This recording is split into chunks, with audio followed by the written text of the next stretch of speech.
அவர் ஏன் உள்ளே இருந்து 1 மாதம் வரவில்லை? அவர் துக்கத்தில் இருந்தார். நாங்களாம் 30 நாள் துக்கம் அனுபவிப்போம் தெரியுமா அப்படின்னாங்க. அவர் ஏன் பேசவில்லை? அவர் அமைதியின் மூலமாக பதில் சொல்லிவிட்டார். அமைதியின் மூலம் ஒரு புரட்சியை உருவாக்கி விட்டார். அந்த மாதிரி இப்போ பிளாஸ்ட் பேசுறாரு, அதிரி புதிரின்றாரு, பவளவள பாப்பான்றாருன்னா அப்படிதான் பேசணும். இப்ப இருக்கிற இளைஞர்களுக்கு அப்படிதான் பேசணும். அப்ப எப்ப அவங்களை அரசியல் படுத்த போறீங்க? அது நாங்களே ஒன்றும் ஆகல.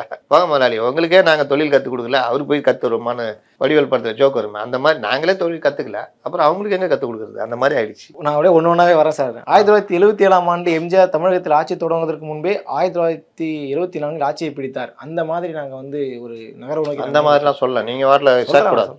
அந்த மாதிரி ஒரு விஷயத்த வரைக்கும் நாங்க நகர்றோம். அந்த அளவுக்கு ஒரு பிரம்மாண்ட வெற்றி நாங்க அப்படி சொல்லியிருந்தா கூட சந்தோஷப்பட்டிருப்பேனே. இப்பவே எம்ஜிஆர் சொன்னாங்க, தமிழக மக்களை கைவிட்டு விடாதீர்கள்னு இவங்க ஆதரவு கொடுத்தாங்க. அப்படிப்பட்ட ஒரு சூழ்நிலை அப்படி இப்படின்னாரு. அங்க ஆட்சி பிடிச்சது உண்மைதான். ராமசாமின்னு அங்க ஒரு ராமச்சந்திரன், ஒரு ராமர் வந்தாரு. அந்த ஆட்சி கூட ரொம்ப நாள் இல்லைன்னு நினைக்கிறேன். ஆனா எம்ஜிஆர்னா 72 கட்சி ஆரம்பிச்சாருன்னா இதெல்லாம் பேசுறீங்களே. கட்சி ஆரம்பிச்ச அன்னைக்கே அவர் சத்யா ஸ்டுடியோல இருக்காரு. அவரை நீக்கின உடனே ஆயிரக்கணக்கானவர் வர்றாங்க, பார்க்குறாங்க, எல்லாத்தையும் பேசுறாரு, தைரியமா இருக்குன்றாரு, எந்த மாவட்டன்றாரு, பேசுறாரு, வர்றாரு, போறாரு. அதுக்கப்புறம் தொடர்ச்சி பொதுக்கூட்டம் கலந்துக்கிறாரு, பத்திரிகையாளர்களை கூப்பிட்டு வச்சு தன்னுடைய நிலைப்பாடு என்னன்னு பேசுறாரு, இது பண்றாரு. எம்ஜிஆர் அவர் வீட்டுக்கு போனா வீட்டு வாசல்ல டெய்லி அவர் எப்பவுமே அணையாத அடுப்பு, எம்ஜிஆர் வீட்டு அடுப்பு.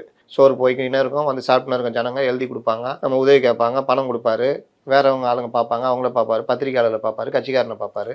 இதெல்லாம் பண்ணியிருந்தார் எம்ஜிஆர். இங்கே மயான மாதிரிலாம் இருக்குது. இதை போயிட்டாரா உள்ள? இனி எப்போ வருவாருன்னு தெரியாது. ஈரோடு வெளியே வருவாருன்னு நினைக்கிறேன். பக்கத்துலேயே கூப்பிட்டீங்கன்னா என்ன பண்றது? எப்பவுமே ஒரு கூட்டத்துக்கும் மறு கூட்டத்துக்கும் இடையே 20 நாட்கள் இடைவெளி இருக்கும். என்ன அநியாயம்? செங்கோட்டையனுக்கு இதுவே கிடையாது. அவரு பவரை காமிக்கணும்னு சொல்லிட்டு இந்த மாதிரி மரபுகளை உடைக்கலாமா? இதெல்லாம் சரியா?